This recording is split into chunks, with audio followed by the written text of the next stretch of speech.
I want to get to the recounts that are underway in Florida. Now, there are two big races that are being contested. That's the Senate race between Bill Nelson, Democrat, and Governor Rick Scott, Republican, and also the governor's race between Republican Ron DeSantis and Democrat Andrew Gillum.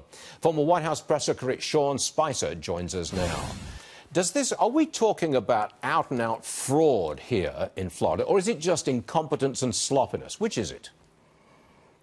I actually think it's the latter. I think it's just incompetence. This office, especially in Broward County, has been plagued by this kind of mismanagement for years. And to be blunt, it just hasn't mattered. When you win well outside the margin of error, no one goes back and notices those little things. But it's these critical moments when you have tight races that level of incompetence really does come through.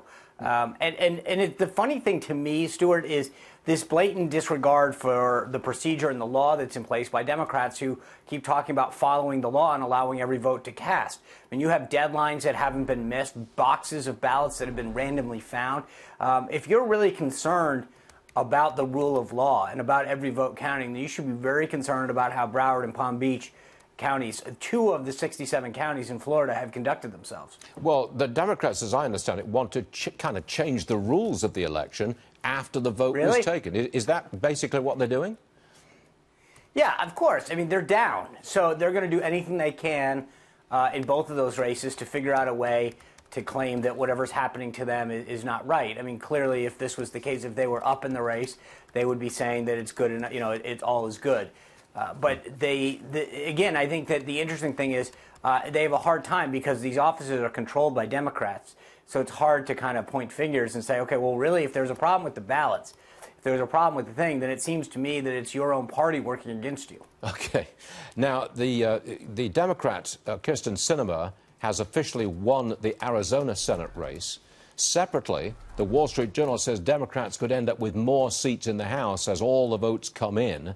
Sean, Republicans didn't do as well as we thought they'd done a week ago. Would you agree with that? Yes, I would. There's no question about it. I think that a lot of these races that were close have gone to the Democrats, especially in the Senate race. I was definitely shocked by Arizona. Montana, I was hoping for an upset there, but it didn't work that way. So I think those are probably the 2 big shockers. There's no question, I think, that Rick Scott will maintain his lead and be the next United States Senator from Florida. But I would have hoped for a much better day, especially in the House. The one thing that's not coming through, Stuart, and I think it has to be said, I spent 2 years at the NRCC, the wing of the party that oversees the reelection of these members of Congress.